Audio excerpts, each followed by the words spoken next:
Hello everyone! So tayo ay magluluto ng meatloaf today. Ito yung parsley.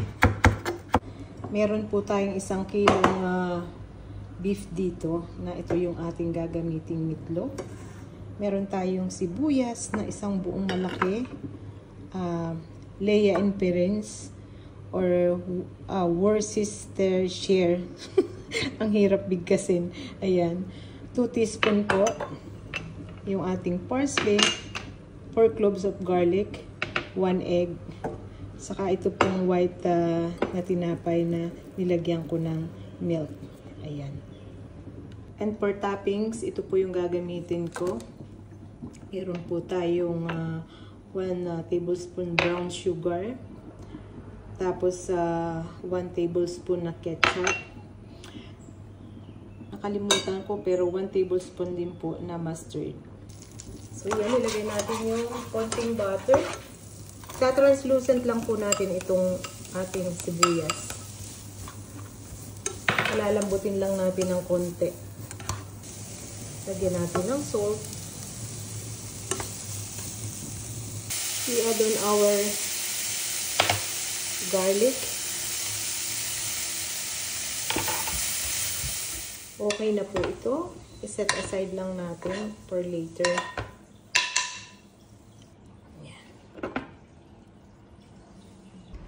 So, ito po yung ating 1 kilo na beef. Timplahan na natin. Lagyan po natin ng paprika, mga 1 tablespoon. And then, itong ating parsley. Yung ating Leia and Perens para madaling bigkasin. Nahihirapan ako. Salt. Itong bread na binabad ko sa milk. Ating ganyanin. Now, add natin.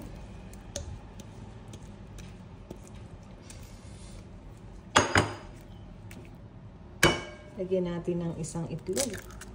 Ayan. Haluin, masahin.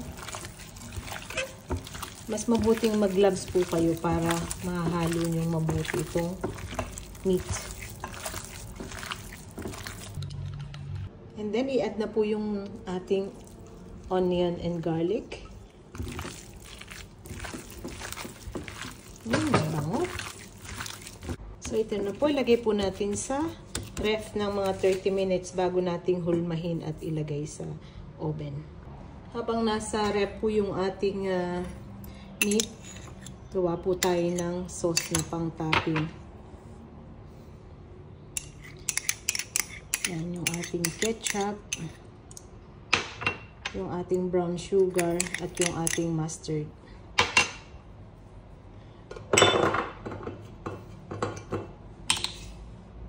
Mix lang po natin. Ito po yung gagawin kong pantopping mamaya dun sa ibabaw ng ating meat, ng ating meatloaf. Baing masarap. Lagyan ko po ng kaunting garlic powder. And then some pepper ulit.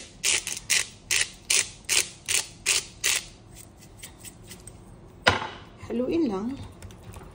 So, ready na po ito para sa ating meat. So, eto na po. Naka 30 minutes na sa ating fridge. Ang dahilan po nun is para mabuong maigi yung ating gagawing meatloaf. Wala po akong ibang hulmahan, kaya naglagay na lang ako dito ng plastic. Diyan kong huhulmahin.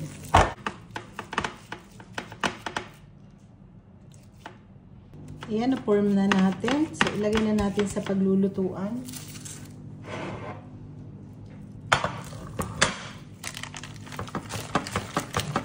Lagyan natin ng konting butter para hindi dumikit.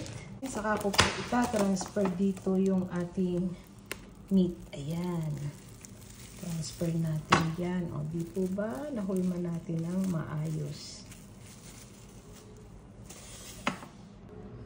Nahulma natin ng maayos. And then now, lalagay na po natin yung ating ginawang pantopping sa ibabaw. Iba po yung meatloaf nila dito sa sa Europe. So bagay, kanya-kanya po talaga ng style. Masarap din naman po yung ating meatloaf dyan sa Pinas. And then, lulutuin ko po ito sa oven mga 45 minutes for 180 degrees or 200 degrees. Ready na po. Lalagay ko na siya sa oven. Ayan na po siya. Nilagyan ko nga po pala ng tubig dun sa ilalim para hindi siya ma-dry. See you in 40 minutes, 45. Siya. Hey! Hey there! Heto na po. Ayan. Ayan na. Oh. Ito na siya. Hiwain. Pinalitan ko yung aking panghiwa. Kailangan ko yung bread knife. Ay, ay, ay. So, yan. Ito na po. Wow. Look at that. Yummy. Talaga naman. Look at that. Siyempre, titikman natin.